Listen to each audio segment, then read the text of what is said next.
Hello everyone. Last లెక్చర్లో మనం functions of RBI, CRR, SLR discuss చేసాం. ఈ లెక్చర్లో repo rate, reverse repo rate, bank rate, marginal standing facility cover చేద్దాం. First repo rate. Repo rate అంటే ఏంటంటే, suppose ఒక బ్యాంక్కి 100 crores లోన్ కావాలి.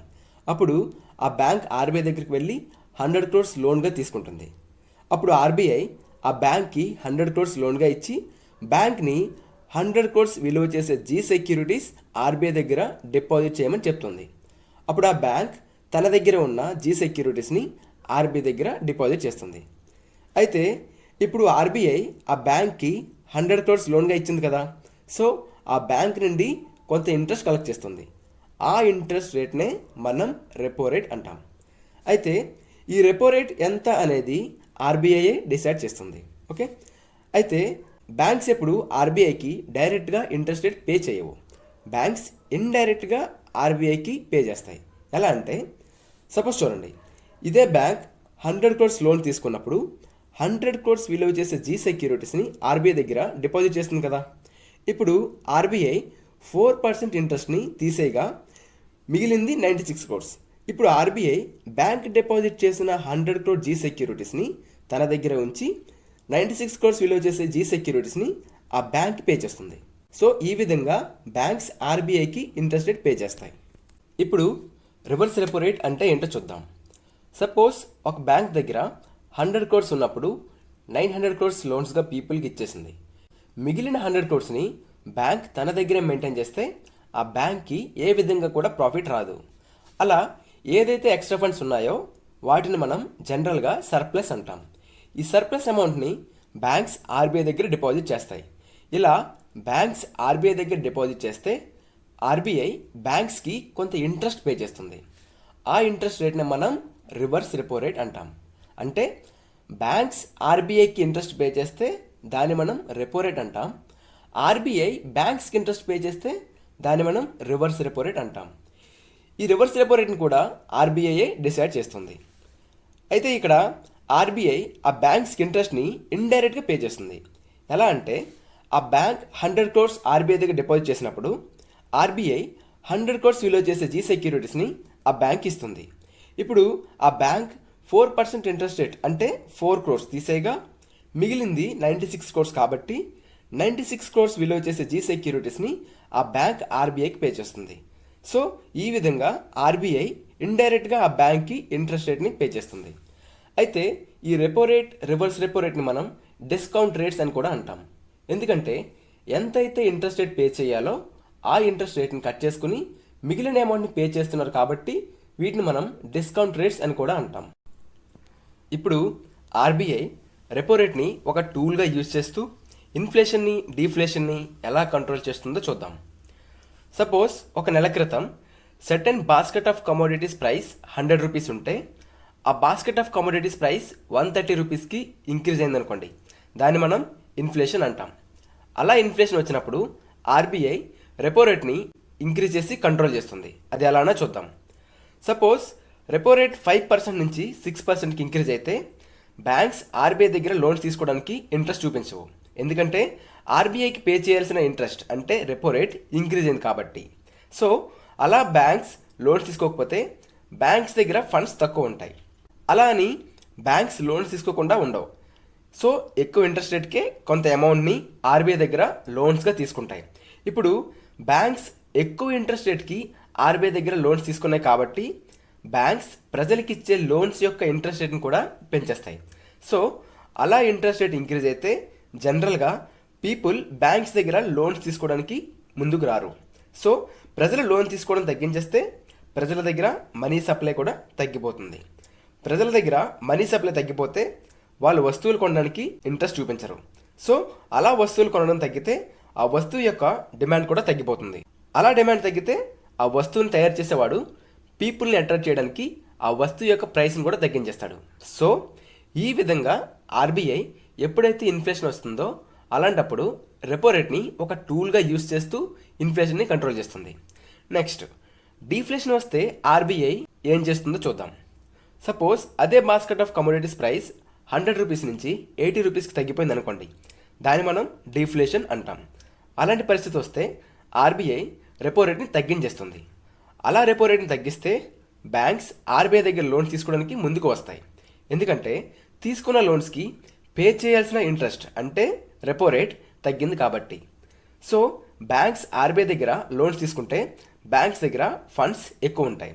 ఇప్పుడు బ్యాంక్స్ దగ్గర ఎక్కువ ఫండ్స్ ఉన్నాయి. సో బ్యాంక్స్ పీపుల్ని అట్రాక్ట్ చేయాలంటే బ్యాంక్స్ ఇచ్చే లోన్స్కి ఇంట్రెస్ట్ రేట్ తగ్గించాలి. బ్యాంక్స్ ఎలాగో ఆర్బీఐ దగ్గర కూడా తక్కువ ఇంట్రెస్ట్ రేట్కే లోన్స్ తీసుకున్నాయి కాబట్టి బ్యాంక్స్ కూడా ప్రజలకు ఇచ్చే లోన్స్కి ఇంట్రెస్ట్ రేట్ తగ్గిస్తాయి. సో ఇంట్రెస్ట్ రేట్ తగ్గింది కాబట్టి ప్రజలు బ్యాంక్స్ దగ్గర లోన్స్ తీసుకోవడానికి ముందుకు వస్తారు. సో అలా ప్రజలు లోన్స్ తీసుకుంటే వాళ్ళ దగ్గర మనీ సప్లై కూడా పెరుగుతుంది.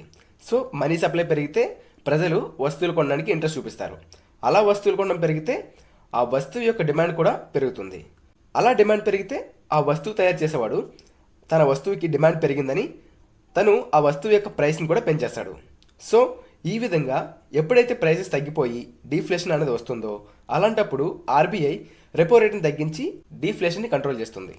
ఇప్పుడు ఆర్బీఐ రివర్స్ రెపో రేట్ని ఎలా యూజ్ చేస్తుందో చూద్దాం. ఎప్పుడైనా ఇన్ఫ్లేషన్ వచ్చినప్పుడు ఆర్బీఐ రెపో రేట్ని ఇంక్రీజ్ చేస్తుందని మనం ఆల్రెడీ ప్రీవియస్ స్లైడ్లో చూసాం. అయితే ఇన్ఫ్లేషన్ వచ్చినప్పుడు రెపో రేట్తో పాటు రివర్స్ రెపో రేట్ని కూడా ఆర్బీఐ ఇంక్రీజ్ చేస్తుంది. ఈ రివర్స్ రెపో రేట్ని ఇంక్రీజ్ చేస్తే ఏమవుతుందో చూద్దాం. ఫస్ట్ రివర్స్ రెపో రేట్ అంటే ఏమనుకున్నాం? బ్యాంక్స్ ఆర్బీఐ దగ్గర డిపాజిట్ చేస్తే ఆర్బీఐ బ్యాంక్స్కి పే చేసే ఇంట్రెస్ట్ రేట్ని మనం రివర్స్ రెపో రేట్ అనుకున్నాం. So reverse repo rate increase అయితే బ్యాంక్స్ ఆర్బీఐ దగ్గర ఎక్కువ మనీ డిపాజిట్ చేస్తాయి. ఎందుకంటే ఆర్బీఐ ఎక్కువ ఇంట్రెస్ట్ రేట్ పే చేస్తుంది కాబట్టి. సో అలా బ్యాంక్స్ తమ దగ్గర ఉన్న ఫండ్స్లో ఎక్కువ ఫండ్స్ ఆర్బీఐ దగ్గర డిపాజిట్ చేస్తాయి కాబట్టి బ్యాంక్స్ దగ్గర తక్కువ ఫండ్స్ ఉంటాయి. ఇప్పుడు ఎవరైనా బ్యాంక్స్ దగ్గరికి వెళ్ళి లోన్స్ తీసుకుంటే బ్యాంక్స్ వాళ్ళకి ఎక్కువ ఇంట్రెస్ట్ రేట్ చెప్తాయి. ఎందుకంటే వాళ్ళ దగ్గర తక్కువ ఫండ్స్ ఉన్నాయి కాబట్టి. సో అలా ఇంట్రెస్ట్ రేట్ పెరిగితే పీపుల్ దగ్గర మనీ సప్లై కూడా తగ్గుతుంది. మనీ సప్లై తగ్గితే డిమాండ్ తగ్గుతుంది. డిమాండ్ తగ్గితే ప్రైసెస్ తగ్గుతాయి. సో ఈ స్టోరీ అంతా మనం ప్రీవియస్ స్లైడ్లో చూసాం. సో ఈ విధంగా ఆర్బీఐ బ్యాంక్స్ని తన వైపు అట్రాక్ట్ చేసుకుని ఆర్బీఐ దగ్గర ఎక్కువ డిపాజిట్ చేసేలా చేసి మనీ సప్లైని తగ్గేలా చేస్తాయి. ఇలా మనీ సప్లై తగ్గడం వల్ల ప్రైసెస్ తగ్గి ఇన్ఫ్లేషన్ తగ్గేలా ఆర్బీఐ రివర్స్ రెపో రేట్ని ఒక టూల్గా యూజ్ చేస్తుంది. ఇప్పుడు డీఫ్లేషన్ వస్తే ఆర్బీఐ ఏం చేస్తుందంటే రివర్స్ రెపో రేట్ని తగ్గించేస్తుంది. అలా రివర్స్ రెపో రేట్ని తగ్గిస్తే బ్యాంక్స్ దగ్గర ఉన్న ఫండ్స్ ఆర్బీఐ దగ్గర డిపాజిట్ చేసినా బ్యాంక్స్కి ఎక్కువ ప్రాఫిట్ రాదని బ్యాంక్స్ ఆ ఫండ్స్ని ప్రజలకే లోన్స్గా ఇచ్చేలా చేస్తాయి. ఇప్పుడు ప్రజలు బ్యాంక్స్ దగ్గర లోన్స్ తీసుకోవాలంటే బ్యాంక్స్ ఇంట్రెస్ట్ రేట్ తగ్గించాలి. సో అలా ఇంట్రెస్ట్ రేట్ తగ్గించి ప్రజలను అట్రాక్ట్ చేస్తాయి. సో ప్రజలు తక్కువ ఇంట్రెస్ట్ రేట్కి లోన్స్ తీసుకుంటారు. సో నెక్స్ట్ ప్రజల దగ్గర మనీ ఉంటే డిమాండ్ పెరుగుతుంది. డిమాండ్ పెరిగితే ప్రైసెస్ పెరిగి డీఫ్లేషన్ కూడా తగ్గుతుంది. సో ఇంతవరకు మనం డిస్కస్ చేసినంత ఒకసారి సమ్మరైజ్ చేసుకుందాం. ఎప్పుడైనా ఇన్ఫ్లేషన్ వచ్చినప్పుడు ఆర్బీఐ మనీ సప్లైని సిస్టంలో తగ్గేలా చేస్తుంది. ఏ విధంగా అంటే రెపో రేట్ని, రివర్స్ రెపో రేట్ని, సిఆర్ఆర్ని, ఎస్ఎల్ఆర్ని ఇంక్రీజ్ చేసి మనీ సప్లై తగ్గేలా చేసి ఇన్ఫ్లేషన్ని కంట్రోల్ చేస్తుంది. ఒకవేళ డీఫ్లేషన్ వస్తే ఈ రెపో రేట్ని, రివర్స్ రెపో రేట్ని, సిఆర్ఆర్ని, ఎస్ఎల్ఆర్ని తగ్గించి మనీ సప్లై పెరిగేలా చేసి డీఫ్లేషన్ని కంట్రోల్ చేస్తుంది. ఇప్పుడు మార్జినల్ స్టాండింగ్ ఫెసిలిటీ అంటే ఏంటో చూద్దాం. మార్జినల్ స్టాండింగ్ ఫెసిలిటీ అంటే సపోజ్ ఒక బ్యాంక్ దగ్గర 100 crore ఎన్డీటీఎల్ ఉంది. అయితే బ్యాంక్కి 1.5 crore రూపీస్ లోన్గా కావాలి. అప్పుడు ఆ బ్యాంక్ ఆర్బీఐని 1.5 crore రూపీస్ లోన్ అడిగితే ఆ bank NDTL 100 crore. So 1% of NDTL only 1 crore. కాబట్టి ఆ బ్యాంక్కి ఆర్బీఐ 1 crore మాత్రమే ఫస్ట్ లోన్గా ఇస్తుంది. ఈ 1 crore ఆ బ్యాంక్ రెపో రేట్ ఎంత ఉంటే అంత ఇంట్రెస్ట్ రేట్ పే చేయాలి. సపోజ్ 4% రెపో రేట్ ఉంటే ఆ 1 crore 4% ఇంట్రెస్ట్ రేట్గా పే చేయాలి. అయితే బ్యాంక్ ఆర్బీఐకి ఏం చెప్తుందంటే తన దగ్గర ఉన్న లెండింగ్ ఫెసిలిటీస్ అన్ని ఎగ్జాస్ట్ అయిపోయాయని చెప్పి ఇంకా ఎక్స్ట్రా లోన్ కావాలని అడుగుతుంది. అయితే దానికి ఆర్బీఐ యాక్సెప్ట్ చేసి కొన్ని కండిషన్స్ పెడుతుంది. అవేంటంటే ఫస్ట్ రెపో రేట్ కన్నా ఎక్కువ ఇంట్రెస్ట్ రేట్ పే చేయాల్సి వస్తుంది అని చెప్తుంది. సెకండ్, అలాగే 50 lakhs అని, 10 lakhs అని, 5 lakhs అని ఇవ్వడం కుదరదు. Only multiples of 1 crore rupees మాత్రమే ఇవ్వడం కుదురుతుందని చెప్తుంది. సో ఈ రెండు కండిషన్స్కి బ్యాంక్ యాక్సెప్ట్ చేసి తనకి 50 lakhs అవసరమైన మళ్ళీ 1 crore రూపీస్ లోన్గా తీసుకుంటుంది. ఈ 1 crore రూపీస్కి మాత్రం రెపో రేట్ కన్నా ఎక్స్ట్రా ఇంట్రెస్ట్ రేట్ పే చేయాల్సి వస్తుంది. ఫస్ట్ తీసుకున్న 1% ఎన్డీటీఎల్కి రెపో రేట్ 4% పే చేస్తే నెక్స్ట్ తీసుకున్న అమౌంట్కి 4%తో పాటు 0.25% ఇంట్రెస్ట్ పే చేయాల్సి వస్తుంది. ఈ సెకండ్ టైం తీసుకున్న అమౌంట్కి పే చేసే ఇంట్రెస్ట్ రేట్ని మనం ఎంఎస్ఎఫ్ అంటాం. సో ఫస్ట్ ఆ రెపో రేట్ 4% అయితే ఎంఎస్ఎఫ్ 4.25% అని చెప్పొచ్చు. నెక్స్ట్ బ్యాంక్ రేట్ అంటే ఏంటంటే వెరీ సింపుల్.